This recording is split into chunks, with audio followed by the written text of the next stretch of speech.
अकोले तालुक्यातील ब्राह्मणवाडा येथील जिल्हा परिषद प्राथमिक शाळा मुक्ताईची वाडी या आदर्श शाळेत सामाजिक जाणीवेचे दर्शन घडविणारा स्तुत्य उपक्रम पार पडला।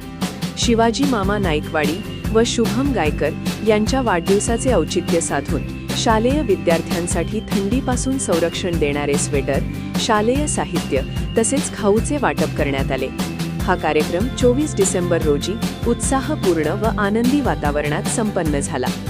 या उपक्रमाचे आयोजन महाराष्ट्र राज्य पत्रकार संघाचे राज्य सरचिटणीस व दैनिक समर्थ गावकरीचे संपादक डॉक्टर विश्वासराव आरोटे यांच्या पुढाकारातून करण्यात आले।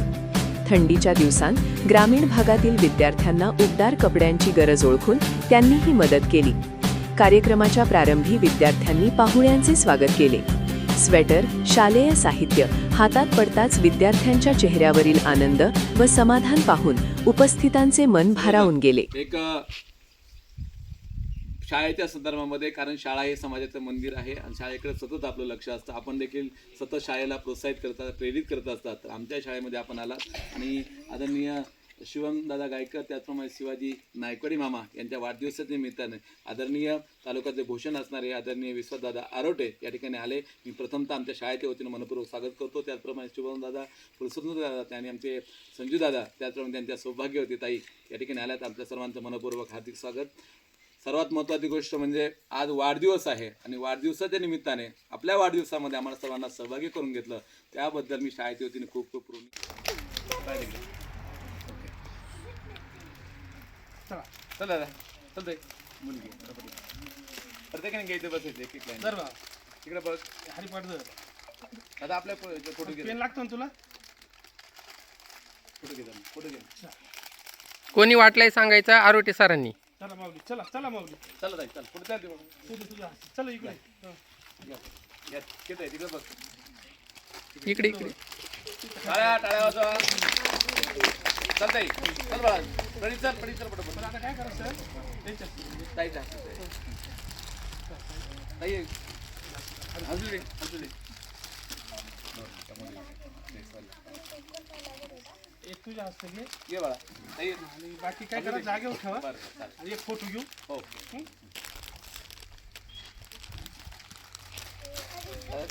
अजून ट्रॉफी घेऊन ये टाळ्या बाकी त्यांचं तुम्ही आता जागेवर जा, वाटून जागेवर बोला। तुझी चिमणी कुठे आहे?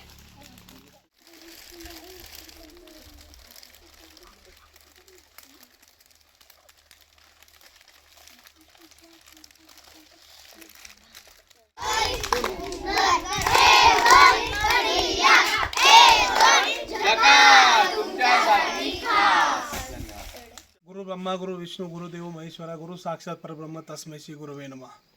खरं तर जिल्हा परिषद प्राथमिक शाळा मुक्ताईची वाडी या शाळेत येण्याचं भाग्य आम्हाला प्राप्त झालं। खरं तर या अगोदर देखील या शाळेमध्ये मी एकदा आलो होतो, पण त्यावेळेस आरोटे सर नसावेत, पण आज निमित्त होतं आमचा शुभम गायकर याच्या वाढदिवसानिमित्ताने आणि आमचे मामा शिवाजी मामा नायकवाडी यांच्या वाढदिवसानिमित्ताने आपण या शाळेला नक्की भेट देऊ। कारण मी सकाळपासून आम्ही 4 ते 5 शाळांवर गेलो होतो आणि जाता जाता या भागातील 2 शाळेला जायचं आणि या ठिकाणी जात असताना तुमच्यासारख्या गोड विद्यार्थ्यांना आपण काहीतरी दिलं पाहिजे। कारण तुम्ही देखील उद्याच्या आदर्श भारताचे नागरिक आहात आणि उद्याच्या आदर्श भारताचे नागरिक यांना घडवण्यासाठी जे शिक्षक अहोरात्र प्रयत्न करतायत ते या शाळेच्या निमित्ताने बघावयास मिळतं। कारण शाळा ही नुसती शिक्षणासाठी नसते, तर या ठिकाणी आल्यानंतर बघायला मिळालं, या ठिकाणी तुम्ही प्रत्येक विद्यार्थ्याने आपलं एक झाड या ठिकाणी लावलेलं आहे आणि ही अशी परसबाग या ठिकाणी आणि प्रत्येक कुंडीवर तुमचं नाव ठेवलेलं आहे आणि त्या नावावर प्रत्येक विद्यार्थ्याचं नाव आहे, प्रत्येक विद्यार्थी त्याची काळजी घेतोय। खरं तर शेतकऱ्याच्या मुलांना शेती महत्त्वाची असते आणि त्यांना शेतीमधली माहिती मिळत असल्यानंतर शाळेत देखील ते ज्ञान मिळालं पाहिजे। या ठिकाणी शालेय ज्ञान, त्याचबरोबर शेतीचं ज्ञान आणि शाळेत आल्यानंतर सर्व सुविचार, महात्मे अशी सर्व माहिती या पटलावर दिसली आणि मनस्वी आनंद झाला। अनेक ठिकाणी मी बघतो अनेक शिक्षक, मी सकाळी काही शाळेवर गेलो तर शाळा सोडून देण्यात आल्या असं झालं नाही पाहिजे. पण तुमच्याकडे पाहिल्यानंतर तुमच्याकडे असणारी स्वच्छता, टापटीपणा आणि तुम्ही आनंदाने या ठिकाणी शिक्षण घेता येत आणि या ठिकाणी असलेलं वातावरण आणि तुम्हाला घडवणारे शिक्षक हे खरं तर महत्त्वाचं असावं. याप्रमाणे ही शाळा आता सरांनी सांगितल्याप्रमाणे नेहमी 5 जिल्ह्यांमधून या शाळेने नाव लौकिक प्राप्त केला. पुनश्च एकदा आता गणित विज्ञान प्रदर्शनामध्ये आपल्या शाळेतील विद्यार्थी प्रथम आला. ही खरं आनंदाची बाब आहे. आणि खरं तर जिथे इमारती आहे तिथे विद्यार्थी नाही, जिथे विद्यार्थी आहे तिथे इमारती नाही. पण या ठिकाणी विद्यार्थी आहेत पण इमारत कमी दिसते. पण असो, पण या ठिकाणी असणारं वातावरण हे प्रत्येक विद्यार्थ्याला चांगल्या प्रकारे आहे. मी तुम्हाला जीवनामध्ये एकच संदेश देईन जाता जाता, तुम्ही देखील उद्या चांगल्या पदावर कोणी इंजिनियर व्हाल, कोणी डॉक्टर बनाल, कोणी उत्कृष्ट शेतकरी बनाल, कोणी उत्कृष्ट व्यापारी बनाल. पण ज्यावेळेस आपण मोठ्या पदावर गेल्यानंतर ज्या शाळेत आपण शिक्षण घेतलं त्या शाळेसाठी आपण दानधर्म केला पाहिजे. या ठिकाणी सरस्वती आहे, या ठिकाणी लक्ष्मी आहे, या ठिकाणी ज्ञानोबा आहेत, या ठिकाणी तुकाराम महाराज आहेत. असे तुमच्यासारखे सुंदर रूप घेतलेले परमेश्वराने या ठिकाणी पाठवलं. म्हणून तुम्ही देखील जीवनात ज्यावेळेस 1 रुपया कमवाल त्यातले 25 पैसे दानधर्म करत असताना तो आपल्या शाळेसाठी करायचा. मग तो दानधर्म तुम्ही का करायचा? उद्या या शाळेत येणारे विद्यार्थी हे तुमचे भाचे असतील, कुणाचा पुतण्या असेल. पण आपली शाळा ही महत्त्वाची असते, कारण कृष्ण सुदाम्याची मैत्री ही या शाळेत घडलेली असते. 11वी 12वी नंतर जी मैत्री असते ती स्वार्थी असते आणि त्याच्या पुढली मैत्री असते ती माणसाला बिघडवणारी असते. आपल्यामधील एखादा मित्र उद्या मंत्री झाला, आमदार झाला, खासदार झाला, चांगला अधिकारी झाला, पण ज्यावेळेस तुम्ही त्याच्याकडे जाल त्यावेळेस तुम्ही बालवाडी किंवा जिल्हा परिषदचे विद्यार्थी मित्र असं जर त्याला सांगितलं तर त्याला तेवढा आनंद होत असतो. म्हणून आपण देखील चांगल्या प्रकारे शिक्षण घेत आहात आणि आपल्या आईवडिलांचं स्वप्न आपण साकार करतायत. आणि मला अत्यंत आनंदाची गोष्ट अशी वाटली का सध्या बिबट्याचं प्रमाण मोठ्या प्रमाणात असताना शासनाने देखील 9 ते 4 शाळा केली. पण असे कंपाऊंड प्रत्येक शाळेला असले पाहिजे, कारण आपल्या आईवडिलांना प्रत्येक आईवडिलाला एक मुलगा आणि एक मुलगी आहे. त्यामुळे प्रत्येक मुलगी शाळेपर्यंत येईपर्यंत, त्यानंतर शाळेतून घरी जाईपर्यंत प्रत्येक आईवडिलाला काळजी लागेल असते. तुमच्या आईवडिलांना देखील वाटतं का दिवसभर माझे मुलं शाळेत गेले, पण तुमच्या आईवडिलांना एवढी खात्री आहे का शाळेला कंपाऊंड आहे आणि आमचे मुलं निस्वार्थीपणाने शिक्षण घेत आहेत. म्हणून आज या ठिकाणी शुभमचा वाढदिवस करण्यात, खरं तर त्याचा वाढदिवस झालेला आहे, पण त्यावेळेस तो मुंबईला शिक्षण घेतोय, पण त्या दिवशी माझी भेट नाही झाली. पण आज या ठिकाणी मला यायचंच होतं. पण शुभमचा वाढदिवस, शेवटी वाढदिवस कोणाचे करावेत, शेवटी ज्याच्याकडे काहीतरी कर्तृत्व असतं असे मुलं आहेत. आम्ही पत्रकारिता क्षेत्रामध्ये काम करत असताना या समाजाचं आपण काहीतरी देणं लागतो. आमच्या लिखाणातून कोणाचं जीवन उद्ध्वस्त होणार नाही अशी पत्रकारिता आम्ही करत आहोत. आणि शुभम देखील चांगल्या पदावर चांगल्या प्रकारे तो शिक्षण घेतो आहे. त्याला देखील मी एक सल्ला देईन तर तू देखील चांगल्या क्षेत्रात काम करशील त्यावेळेस मात्र दानधर्म करत असताना शाळेसाठी दानधर्म कर. तू ज्या शाळेत शिक्षण घेतलं असेल त्या शाळेसाठी कर. पण इतर गावचे मंदिरांसाठी देणग्या देणारे भरपूर आहेत.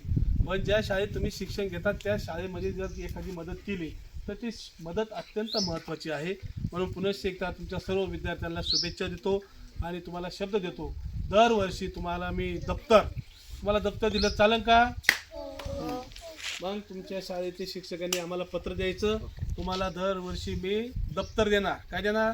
दप्तर, वही, पेन, कंपास, टिपिंग बॉक्स असं किट तुम्हाला मी दरवर्षी देत जाईल. आणि तुम्ही देखील तुमचा वाढदिवस साजरा करत असताना तुम्ही कुठं करायचा साजरा? शाळेत करायचा. कारण का तर तुम्ही किती बाहेर कोणी जरी तुमचे वाढदिवस जरी साजरे केले ते महत्त्वाचे नाही. कारण तुमच्या मित्रांमध्ये आता त्या मुलीला उठवलं, एक मुलीला ओवाळायला उठवलं, ती उठली का? नाही. तिने 3 मुलींना घेऊन आली. किती? 3. अशी मित्र पाहिजे. अशी मैत्री तुम्ही निस्वार्थपणे शेवटपर्यंत टिकवा. ही मैत्री तुम्हाला महत्त्वाची राहील. पुनश्च एकदा शुभम, तुला आयुष्यामध्ये चांगले मित्र मिळो. तुझ्या आईवडिलांचं स्वप्न, तुझ्या आजी आजोबांचं स्वप्न जे तुला तुझ्या मनात असेल ते साकार कर. कारण तुझ्यासारखे शुभम अनेक असतील, पण तुझ्यात असलेली कला ही मला जोपासायला मिळते. कारण तू माझ्या दैनंदिन कामकाजामध्ये ज्यावेळेस मला काही जाहिरातीची गरज असते त्यावेळेस तू चांगल्या प्रकारे तिच्यावर कला तुझं मन लावून ती आजमावत असतो. आणि अशी कला तू आजमावत असताना या कलेला नक्कीच भविष्यात तुला वाव मिळेल अशा तुला शुभेच्छा देतो. परमेश्वर तुझ्या आयुष्यामध्ये चांगले दिवस प्राप्त करो. चांगले आईवडिलांचे किंवा तुझ्या भावाचं देखील स्वप्न तू साकार करशील पुनश्च एकदा तुला वाढदिवसाच्या शुभेच्छा देतो. आणि शुभमच्या वाढदिवसानिमित्ताने आज मी तुम्हाला काय देणार आहे सांगा बरं. हां, मग तुम्हाला सर्व विद्यार्थ्यांना स्वेटर ते तुम्ही घालायचं. हां, का तू कोणाला देणार नाही. बघा, तुम्हाला तुमच्या आईला द्या, तुमच्या वडिलांना द्या, तुमच्या भावाला द्या, पण दुसरं कोणाला देऊ नका. पुनश्च एकदा तुम्हाला सर्वांनी हे, कारण मला पुढे एका शाळेवर जायचे, तिथे तुमच्यासारख्या विद्यार्थ्यांना स्वेटर द्यायचे. आणि या ठिकाणी तुम्हाला एक हरिपाठ देईल. काय देईल? हरिपाठ. तो हरिपाठ तुम्ही तुमच्या घरात गेल्यानंतर तुम्ही वाचायचा, तुमच्या वडिलांना वाचायला द्यायचा, आणि तुमच्या घरामध्ये जे कोणी हरिपाठ कीर्तन म्हणजे हरिपाठ म्हणत असेल त्यांना द्यायचा. पुनश्च एकदा तुम्ही तुमच्या जीवनातील अनमोल वेळ आम्हाला दिला त्याबद्दल सर्वांचे आभार. जय हिंद, जय महाराष्ट्र.